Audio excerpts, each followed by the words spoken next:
89 doctors day special కుటుంబ సభ్యుల medicine పై 50% తగ్గింపు. డాక్టర్ కన్సల్టేషన్ ఉచితం. డైట్ మరియు ఎక్సర్సైజ్ చార్ట్, ఇమ్యూనిటీ బూస్టర్ మరియు ఫ్రీ కౌన్సిలింగ్. అన్ని రకాల అనారోగ్య సమస్యలకు మెడినైన్ తో పరిష్కారం. ఎలా అనిపిస్తుంది అంటే ఈ జన్మ అంటే కొంతమంది భయపడతారు, ఇబ్బందులు వస్తున్నాయి అంటే భయపడి అక్కడికి లైఫ్ ఎండ్ చేసుకుంటారు కొంతమంది.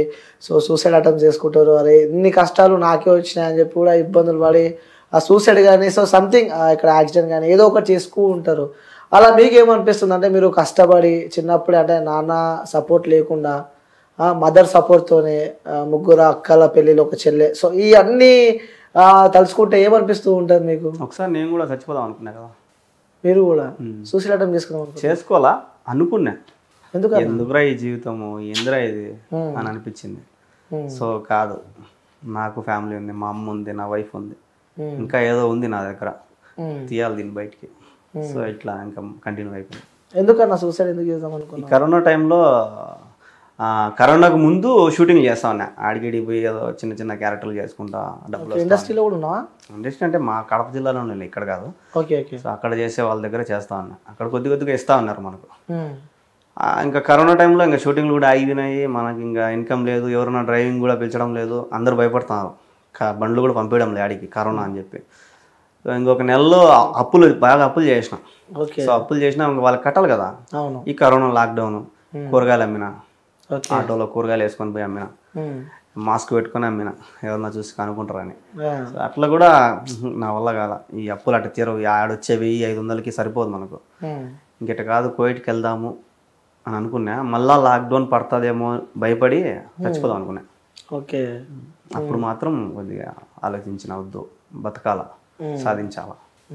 అంటే అలా ఆ లైఫ్ మీద విరక్తి కొట్టి ఇక చనిపోదాం, ఇక లైఫ్ ఇక్కడికే అయిపోయింది, ఎండ్ అయిపోయింది అని కూడా చాలా మంది అనుకుంటున్నారు. సో వాళ్ళకి మీరు ఏం చెప్పాలనుకుంటున్నారు? ఎందుకంటే మీరు ఆ రోజు ఆగారు కాబట్టి ఈరోజు ఈ పొజిషన్లో ఉన్నారు. సో ఫ్యామిలీ అంతా సంతోషంగా ఉన్నారు, సో మంచిగా హ్యాపీగా లీడ్ చేస్తున్నారు.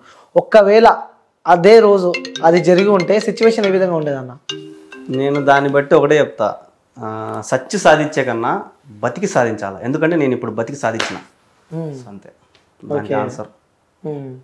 బతకాలి, ఇంకా లైఫ్ చాలా ఉంది, ఇంకా చాలా లీడ్ చేయాలంటారు. వన్స్ ఆ రోజు స్టాప్ అయితే మాత్రం ఈరోజు ఇంకా వేరేలా ఉండేది అంటారు. అవును. ఏం చేశారన్న మూవీస్? సారథి అని ఒకటి, మన ఎన్టీఆర్ వాళ్ళ అన్న తారకత్న చనిపోయినారు కదా. అవునా? సో ఆ సార్తో ఒకటి అయింది. ఇంకా 2 సినిమాలు ఇంకా రిలీజ్ కాలేదు. ఏంటి మీ ఆశ, మీ గోల్, మీ డ్రీమ్ ఏంటి? డ్రీమ్ అంటూ ఏం లేదు, డబ్బు బాగా సంపాదించాలి. సంపాదిస్తున్నారు కదా ఇప్పుడు. ఇప్పుడు పోగొట్టిందంతా అది ఎవరు తెలియదు. సో పోగొట్టినా కదా చాలా, అదంతా లాక్కోవాలి కదా నేను. అవును. సో అదంతా లాక్కొని కూడా ఇంకా సంపాదించాలి. అంటే మా ఇంట్లో వాళ్ళు నాయన తేపో నాయన అంటే నా దగ్గర లెక్క లేదు అనే పొజిషన్కి వస్తే చాలు నేను. సూపర్. అంటే అంటూ ఉంటారు చుట్టుపక్కల వాళ్ళు, అరే యూట్యూబ్ నుంచి మస్తు రెవెన్యూ వస్తుంది వానికి ఏందని చెప్పి కూడా అంటూ ఉంటారు. సో మనం ఎంత కష్టపడ్డారో వాళ్ళు ఎవరు చూడరు, సంపాదిస్తున్న ఫుల్ డబ్బు వస్తుందని చూస్తారు. అలాంటి సందర్భాలు ఎప్పుడైనా ఎదుర్కొన్నారా? చాలా కోవిడ్లో ఉన్నప్పుడే ఆల్రెడీ మా ఊర్లో టాక్ వచ్చేసింది 20-30 లక్షలు సంపాదించాడని. అదే 20-30 లక్షలు ఉంటే నేను ఎందుకుంటాడు, అదే మరుసటి రోజు ఇంటికి వచ్చేసింది నేను. చాలా మంది కూడా అన్నారు, ఆ టాక్ వచ్చింది. ఈనాడు కూడా ఒక వీడియో వచ్చింది, వాయిస్ ఓవర్ చెప్పి ఒక వీడియో వదిలింది, ఎవరు ఆమె తెలీదు, ఆ ఛానల్ పేరు అది తెలీదు. సో ఆమె అంటుంది నెలకు 2 లక్షలు సంపాదిస్తున్నాను యూట్యూబ్ నుంచి. నెలకు 2 లక్షలు అంటే ఇంకేమో, నేను ఇంకొక రేపు సంవత్సరంలో ఇల్లు కడతా. ఇల్లు లేదన్న అక్కడ ఇప్పటికీ? సొంత ఇల్లు లేదు, రెంట్లోనే ఉంటున్నాను. చిన్నప్పటి నుంచి నేను పని చేస్తాను. నేను 150 రూపాయలతో కట్టినా బాడిగా. ఓకే. హౌస్ రెంట్ 150 రూపాయలతో. 150 రూపాయలు ఇప్పుడు 3500. ఇంకా చెప్పు ఎన్ని ఏళ్ళ నుంచి కడుతున్నాను? నేనే కడతాను. అది మా అమ్మ మా నాయన చేతి మీద బయలా, నేనే కడతాను. అప్పుడు పని చేసుకుంటే కడుతున్నాను? అప్పుడు కూడా పని చేసుకుంటాను. అంటే చాలా కష్టమే ఇట్లా, అంటే ఈ జనరేషన్లలో ఇట్లా జీవించాలన్నా, ఇట్లా బతకాలి అన్నా బతకలేరు. మేబీ నాకు తెలిసి చాలా మంది బతకలేరు. ఒక 50,000 అప్పు అయితేనే అది ఎట్లా కట్టాలరా బాబు అని చెప్పి కష్టపడుతున్న రోజులు ఇవి. ఇలా యూట్యూబ్ వచ్చిన తర్వాత కొంచెం పర్లేదు అంట. ఇప్పుడు కొద్దిగా పూనుకున్నా, ఇప్పుడే ఒక పిల్లర్ నాటినా, ఇంకా అన్ని పిల్లర్లు నాటి లేపాల, బిల్డింగ్ లేపాల. ఎందుకన్నా ఎప్పుడు ఫస్ట్ మీరు యూట్యూబ్ ఎప్పుడు స్టార్ట్ చేద్దాం అనుకున్నారు? నేను ఫస్ట్ యూట్యూబ్లో డబ్బు సంపాదిద్దామని నేను స్టార్ట్ చేయాల. ఏదన్నా మన టాలెంట్ దాంట్లో పెడదాం, ఏదైనా ఛాన్స్ రాదా. ఇప్పుడు నెల్లూరు వాళ్ళు ఈ కొన్ని మూవీ షార్ట్లు తీసుకొని వీడియోలు తీస్తుంటారు, షార్ట్ మూవీస్, ఈ ఛత్రపతి ఫైట్స్ అంట అవి అంటే, అది స్టార్ట్ చేసిన ఒకసారి. సో అంత రీచ్ రాలా. అంటే సపోర్ట్ ఉండాలి కదా ఫస్ట్ ఆఫ్ ఆల్. మన దగ్గర ఇది ఉండాలా, సపోర్ట్ ఉండాలి. సో రెండు లేవు, కానీ ఎట్టొస్తాడు బయటికి రాడు కదా. అవును. సో చేసినాము, అన్నీ చేసినాము, షార్ట్ ఫిల్మ్ చేసినాము, అన్నీ చేసినాము, కానీ రీచ్ రాలా. సరే ఈ వ్లాగ్స్ అంటే అసలు నచ్చదు నాకు. ఓకే. కానీ జనాలు ఇయ్యే లైక్ చేస్తున్నారు. ఫస్ట్ బ్లాగ్ ఏందన్నా? ఫస్ట్ నేను చేసింది కువైట్లో. నేను ఫస్ట్ అందరికి హెల్ప్ చేస్తా ఉన్నా చాలా వరకు. అవును, చూసా, ఒక బాక్స్ లో ఉంది, ఆ బాక్స్ లో స్కానింగ్ పెట్టి కూడా చూపించారు. అది వచ్చి ఇప్పుడు నేను అడుక్కునేలే కానీ అది నేను ప్రజెంట్ చాలా మంది నువ్వు ఎందుకు కువైట్కి పోతావు, ఇక్కడే ఉండొచ్చు కదా, బండి తీసుకొని కార్ తీసుకొని ఇక్కడే ఉండొచ్చు కదా అని చాలా మంది అడిగితే, నేను సరే అంతమంది నా మీద జాలి చూపిస్తున్నారు, ఎట్లా జాలి చూపిస్తారేమో అని చెప్పి ఒక పోస్ట్ పెట్టినా నేను అంతే. దానికే వల్గర్గా మాట్లాడేసినారు. నీ ₹1 వద్దురా సాయం అని చెప్పి డిలీట్ చేసేసిన దాన్ని. నేను నాకు వద్దనే వద్దని చెప్పి కానీ పెట్టలా, ఆ వీడియో పెట్టలా, నేను డిలీట్ చేసారు. ఇంకా ఎలా ఉంటుంది నాకు ఇట్లా ఏదో బాక్స్ ఏదో చూపించారు, ఏదో అందులో బట్టలు ఏదో వేస్తున్నట్టు. అది వచ్చి అది ఏరియాకి ఒక బాక్స్ పెడతారు. ఓకే. పేద పిల్లలకి వేరే దేశానికి పోతాయి, ఆ దేశంలో ఉండరు, వేరే దేశానికి పోతాయి అనమాట. ఓకే. మన దగ్గర వేస్ట్ గుడలు కానీ వేస్ట్ ఏదన్నా బెడ్షీట్లు కానీ అలాంటివి వేసినామంటే వాళ్ళకి పోతాయి అనమాట అవి. సో అవి చేరుస్తారు. దాంట్లో కూడా వేసినా నేను. ఫస్ట్ నేను అయ్యే చేస్తా ఉన్నది, హెల్పింగ్ వీడియోలో చేస్తా ఉన్నా. ఇక్కడ రాజంపేటలో కూడా చాలా వరకు హెల్పింగ్ వీడియోలో చేశాను నేను. చేసిన అవి కూడా రీచ్ లేదు.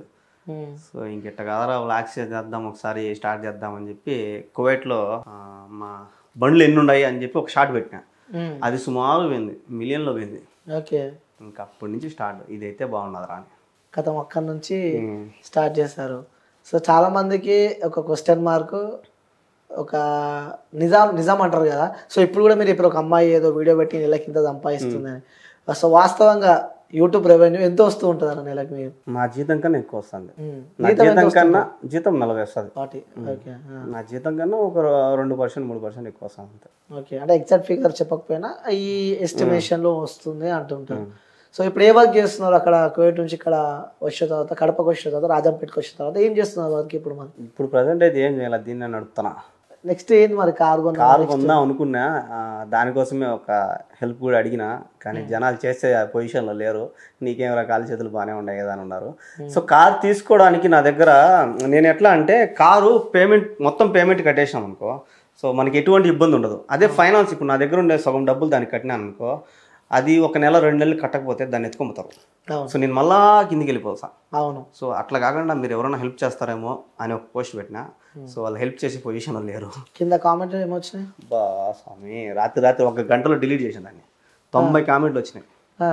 అంటే ఒక వ్యక్తి కువైట్ పోయిండు, మంచిగా వ్లాగ్స్ చేస్తుండు, ఫాలోవర్స్ చూస్తే బీవచ్చంగా ఫాలోవర్స్ ఉన్నారు, మళ్ళీ ఏంటి ఇలాంటి పోస్టులు పెట్టారని చెప్పి కూడా అనుకుంటారు కదా. అంటే ఇప్పుడు నాకు వచ్చే పేమెంట్లో ఒక 5 లక్షలు పెట్టి కారు తీసుకోవాలి, సెకండ్ హ్యాండ్, కొత్తది కూడా కాదు. ఇదంతా జమ చేసుకొని దాన్ని నేను ఎప్పుడు కొనేది 5 లక్షలు జమ చేయాలి. సో దాన్ని కొనే టయానికి నాకు మళ్ళీ రిటర్న్ పోయేదానికి టైం దగ్గరకు వచ్చేస్తుంది. నేను పోకుండా ఉండాలంటే ఆ కార్ తీసుకున్నానంటే నేను ఇక్కడ బాడీలు తోలుకుంటా ఉంటాను కదా. సో ఆ ప్లాన్లో నేను అడిగిన, అందరు ఏమనుకుంటానంటే నువ్వు దుబారుగా తిరిగేదానికి అడుగుతున్నావా అని అన్నారు. ఆయన నీ కారు వద్దు, ఏం వద్దు సార్ అని చెప్పి నా దగ్గర ఉన్న డబ్బుతో నేనైతే ప్రజెంట్ బుల్లెట్ అయితే బుక్ చేసిన. థ్యాంక్స్ నా. వ్లాగ్స్ స్టార్ట్ చేద్దామని దాంట్లోనే. సో వచ్చిన కాడికి రాని 10,000 రాని 20,000 రాని నా సొంత డబ్బులు వచ్చే చాలు నాకు. వీళ్ళ దగ్గర నుంచి ₹1 వాళ్ళు చూస్తే చాలు నాకు. అంటే మ్యారేజ్ తర్వాత వెళ్ళారా కువైట్కి? మ్యారేజ్ తర్వాత. అంటే ఎలా అనిపించిందరా? అంటే పెళ్లి చేసుకొని మనతో ఉండాలని చెప్పి వచ్చిన వాళ్ళని కూడా ఎంతో, ఇంకా లవ్ మ్యారేజ్ మీదే ఎంతో ప్రేమతో ఇష్టపడి చేసుకున్నారు. సో వెళ్తుంటే ఆ మూమెంట్ ఎలా ఉండే? అంటే ఇప్పుడు ఇక్కడే ఉండి ఒక పూట తిని ఒక పూట తినకంట ఆ పాప బాధపడతా ఉంటే అది చూడలేక అక్కడికి వెళ్ళి నేను పస్తుండి ఆ పాప 3 పూటలు తింటుందంటే అది చాలు. ఇంకంతకన్నా ఇంకేం కావాలి. అంటే నిజంగా చెప్పాలన్నా వాస్తవంగా ఎన్నిసార్లు బాధను చంపుకొని బతికిరానా మీరు? ప్రతిరోజు జెండు బాంబు పూసుకొని పనుకుంటాం మేము, నిద్ర రాక. ప్రతిరోజు నరకం. మేము పనుకునేప్పటికి ఇక్కడ మీకు తెల్లారిపోయింటుంది 4:30, 5 అయింటుంది. మేము ఆడ 2:30, 3 అనుకుంటాం. ఏం ఆలోచిస్తూ ఉంటుంది? నిద్ర రాదు అసలు. జెండు బాంబు పూసుకునే నిద్ర రాదు. అటనోస్కి మరి చూస్తే పొద్దున అవుతుంటుంది. మళ్ళీ పొద్దున్న ఏదో ప్రకారం డ్యూటీలు చేసుకోవడం. అంటే ఎంత సంపాదించినా, ఎంత ఉన్నా ఫ్యామిలీతో, మన వైఫ్తో, మన కుటుంబంతో ఉంటే వచ్చే ఫీలే వేరే ఉంటుంది. కానీ మనం ఎంత కష్టపడినా వీళ్ళు ఇక్కడ హ్యాపీగా ఉన్నారు కదా, అది చాలు.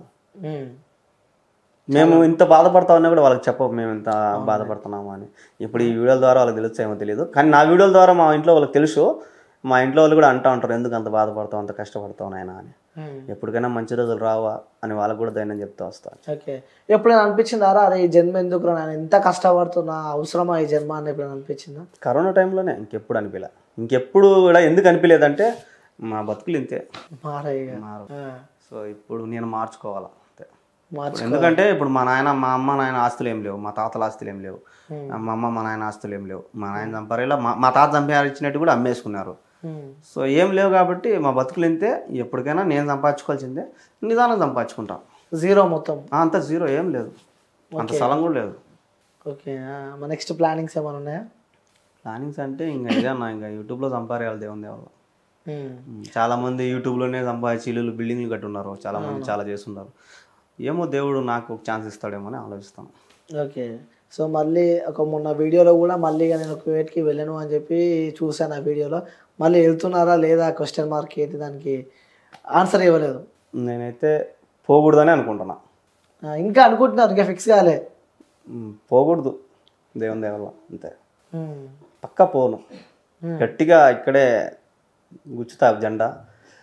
ఇంకా పరిస్థితులు బాగాలేకపోతే పోవాలంటే ఇళ్ళల్లోగా పోను, ఇంట్లో పనిచేసానికా పోను. సూన్ వీజాలని ఉంటాయి. ఓకే, సో బయట ఎక్కడైనా పక్షిలాగా నువ్వు వ్యాపారం చేసుకోవచ్చు. ఓకే, అది దానికి సుమారుగా ఒక 5-6 లక్షలు ఖర్చు వస్తుంది. అది కూడా. సో అది అట్లా పెట్టుకొని పోతా, అంతేగాని ఇంట్లోగా పోను.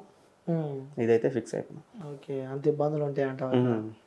అంటే నైట్ టైంలో కూడా అటాక్స్ అవుతూ ఉంటాయంట కానీ అక్కడ గల్ఫ్ కంట్రీలో కూడా. అంటే ఇప్పుడు ఎడారి ఉంటుంది, ఇప్పుడు దేశం చిన్నదే కానీ చుట్టూ ఎడారి ఎక్కువ. అవును, ఆ ఎడారి చుట్టూ అంగళ్ళు పెట్టుకుంటారు కొంతమంది. అంటే అంగళ్ళు బొంకులు పెట్టుకుంటారు, లారీలు పెట్టుకుని లారీలలో బీడీలు, సిగరెట్లు, స్ప్రైట్లు, ఇట్లాంటి వాటర్ బాటిల్ అన్నీ అమ్ముతుంటారు. ఎందుకంటే వీళ్ళు రాత్రిపూట్లు ఎక్కువ కార్లలో తిరుగుతుంటారు పిల్లనాయాలు. సో అట్లాంటి చాట జరుగుతాయి. ఎప్పుడైనా చూసారా అలాంటి సందర్భాలు? నేను చూడలే, కానీ నేను అక్కడ ఉండగా టిక్ టాక్లో చూసినట్టే ఒక బెంగాలీ అతన్ని కూడా కొట్టి రాడ్లతో కొట్టి, సిగరెట్ లేదని కొట్టి చంపేసినారు. చాలా ఉన్నాయి. నేను ఉండే ఇంట్లో అయితే పిల్లలు కొట్టుకున్నారు, కార్లతో గుద్దుకున్నారు. నేను ఉండే ఇంట్లోనే. సో నేను నిద్రపోతుంటే నన్ను కూడా లేపుకొని తీసుకున్నారు, రా రా రా అని కొట్లాడేదానికి. నా దగ్గర స్పానర్ ఇచ్చినారు, అది మన బండికి బోర్డులు ఇప్పుతాం కదా, ఆ స్పానర్ ఇచ్చారు, రా తీసుకొని రా అని. నేను నిద్రలో వెళ్ళిపోయినా, ఇంటిపైకి వచ్చినారేమో పోయినా. మళ్ళీ వేరే వాళ్ళు పట్టుకొని నువ్వు అవి ఏం తమాషా, నువ్వు కొడితే మళ్ళీ నేను తీసుకొని లోపల వేస్తారు, అంతా నీ మీద వేస్తారు కేసు అన్నారు.